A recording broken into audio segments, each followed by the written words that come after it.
नलिनी के पिता ने धीरे धीरे उसके करीब आते हुए कहा, अगर तुम सच में देव से इतना प्यार करती हो, अगर तुम उसके लिए कुछ भी करने को तैयार हो, तो उसे छोड़ दो।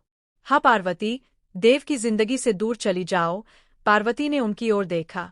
उसकी सांसें तेज चलने लगीं, जैसे किसी ने उसकी दुनिया की जमीन खींच ली हो। क्या मतलब? उसने कांपती आवाज में कहा। नलिनी के पिता ने ठंडे स्वर में कहा, देव की सगाई नलिनी से हो चुकी है। अब जल्द से जल्द उनकी शादी भी होने वाली है। अगर तुम सच में देव से प्यार करती हो तो उसका भविष्य खराब मत करो। उसे उसकी राह पर जाने दो।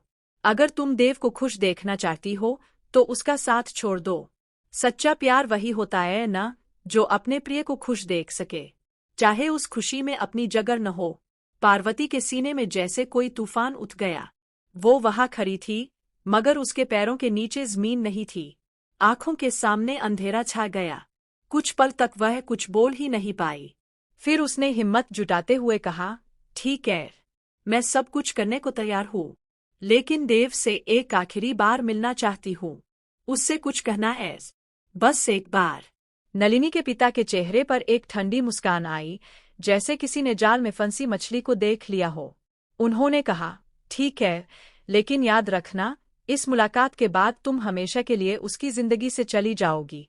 अब कहानी में वो मोड़ आने वाला था जो सब कुछ बदल देने वाला था। पार्वती देव से मिलने के लिए आई, चेहरे पर गहरी उदासी, आंखों में समंदर जितनी बेचैनी। देव ने उसे देखा तो चौंक गया। पार्वती, तुम ठीक हो ना? क्या हुआ?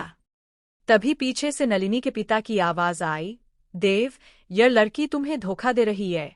यह वो नहीं है जो तुम सोचते हो। देव का चेहरा हैरान रह गया।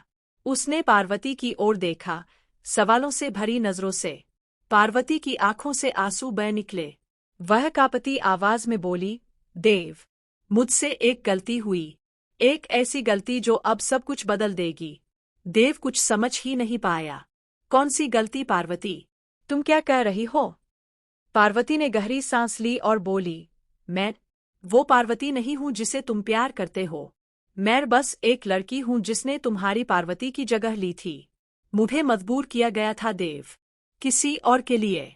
मैं वो नहीं हूं जो तुम सोचते थे।